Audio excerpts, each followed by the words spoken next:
الخريف. في عندنا زواحف، في سلحفاة، في حلزون. هاي الأولاد شفتوا طلعنا احنا جولة زي ما احنا شايفين هنا. شافوا السلحفاة. هم الحلزونات الموجودة هنا هم اللي جابوها وطلعوهم للجولة. هنا عملنا تجربة، جبنا حلزون ومشينا على هذا البرستول زي ما احنا شايفين. هنا طلع اللي بيطلع اللعاب اللي بيطلع من الحلزون. برضه في الخريف في طيور مهاجرة، في أنواع عديدة من الطيور.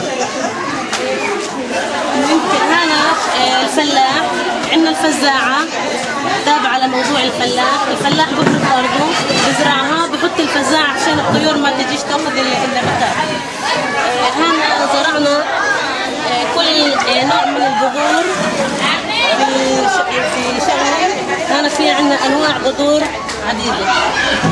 الأولاد هنا حرثوا فزرعوا، بعد ما زرعوا اللي زرعوه طلع هنا فلقطوا الثمار اللي مثل الفجل، فول، بقدونس، كوسة، أشياء عديدة. هذا فصل الخريف. في فصل الخريف عندنا موسم الزيتون. موسم الزيتون في عدة فعاليات. في عندنا دق الزيتون، عصر الزيتون، الزيت. عندنا دخلنا في موضوع الزيت والزيتون التراث، لأنه زيت الزيتون هو تراث بلادنا. في فعاليات عديدة عملنا فيها، مثل فعالية الجفت، القواش، تلزيق.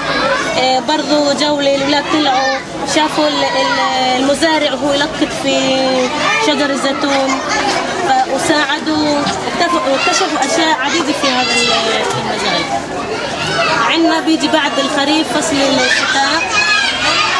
فصل الشتاء في عدة أشياء، في عندنا أمطار، في عندنا ظهور قوس قزح، الثلج. في عندنا في فصل الشتاء عملنا فعالية قوس قزح. أحضرنا هذا الصندوق، وضعنا فيه ماء وجبنا مرآة وسلطنا عليها ضوء اللي هي أشعة الشمس.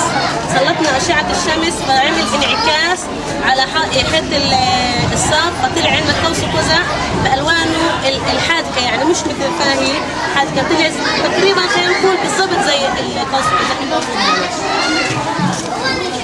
الأدوات اللي استعملناها في الفعالية هذه هي الضوء، المرآة، والحوض هذا والماء. عندنا هنا دورة المياه في الطبيعة. بداية طبعا بيرضى في أمطار، الأمطار بتنزل بصير جريان على البحر في فصل الصيف تتبخر المياه، تطلع على الغيوم، تتجمع، بترجع أخرى مرة على في فصل الشتاء عن طريق أمطار. عندنا موضوع الحمضيات اللي هو تابع لفصل الشتاء. الحمضيات في هذا الموسم احنا الاولاد عملنا فيها فعاليه الشمعه، اللي احنا لما نجيب شمعه ونولعها ونعصر عليها قشر البرتقال بيطلع منها ماده اللي هي سبيرتو، بتعمل زي ضوء او صوت، بيطلع منها صوت. برضه عملنا فعالية حبة البرتقال، أكمنا اللي جواها، حطينا جواها شمعة ولعناها فأطلع منها ريحة زاكية اللي هي ريحة البرتقال. برضه عملنا كعكة البرتقال. الأولاد جبنا مواد الكعكة وصنعناها وطلع عنا كعكة البرتقال. هنا عندنا الغذاء السليم، الغذاء الصحي والغذاء الغير صحي. الغذاء الصحي اكيد معروف، في عندنا البان، في عندنا عسل، زيت، دكه، فواكه، خضار. الغذاء الغير صحي برضه معروف، عندنا الحلويات، الشوكو، التروبيت، البفله، كل هذه الامور، الكولا. بننقل عن موضوع الاشجار، اقسام الشجره. شو الاشياء اللي احنا بنعطيها الشجره؟ الاشياء مثلا ورق، جرائد، كراتين، خشب، ثمار، يعني في ابهار، برضو علمناهم في هذا الموضوع عن أغصان الأشجار، أوراق رأس الشجرة، الحلقات الشجرة، جذور. في عندنا في الأشجار شجرة ظل، شجرة زينة، وشجرة ثمر. عندنا الأدوات اللي استعملناها للزراعة، هاي الأشياء. برضو الأولاد هنا زرعوا، علمناهم عن التربة وأنواع التربة. زي ما احنا بنعرف انه انواع التربة عديدة والوانها عديدة. وبرضه بنيجي لموضوع الصخور.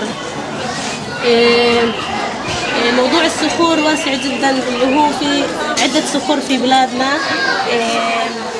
عملنا فيها تجربة حب الليمون، عصرناه على بعض الصخور فطلع صار في تفاعل زي ما احنا شايفين هنا كيف الأولاد عملوا التجربة. برضو تجربة يطفو ويرسب في موضوع الصخور. نيجي هنا على موضوع النبتة، مراحل نمو النبتة. حاولنا احنا نقرب للأولاد بطريقة تقدر قريبة لعقولهم. فجبنا الحب اللي بتقدر من جوا الأفوكادو، فحطينا جواها عودان كش شوي، حطيناها في المي. الكش هذه بتصير تسحب المي وبتسقي، بتغذي الثمرة هذه، فبيطلع من عندها هنا جذر، فبتطلع تبدأ تنبت. سبحان الله يعني كيف طريقتها. هنا صار عندنا شجرة، إذا زرعناها بتطلع عندنا شجر أفوكادو. عندنا هنا فصل الربيع. فصل الربيع فيه عدة مواضيع، الفراشة، في زواحف، الدعسوقة، النحل. موضوع النحل احنا كيف عملناه وقربناه للأولاد. عملنا خلية مصنوعة من كاسات، وجبنا برضو هاي الشيء اللي الأولاد يعرفوا هذا، فلبسناهم جناح وجبنا لهم كشة عصير يشرب منها. فبرضو الوردي يعني كسر مثل، يمسك وردي وكسر مثل انه يقدر لابس، يقدر هو نحله. فبعد ما يشفط الرحيق من الوريد بوديه على الخلية. برضو هنا عندنا موضوع الحيوانات الأليفة والحيوانات المفترسة. برضو الطيور موضوع واسع جدا، عن البيضة ومراحلها. عندنا بيجي هنا دودة الفز، كيف الفراشة من دودة الفز سبحان الله بتبني على حالها، بتصير فراشة. هذا آخر موضوع.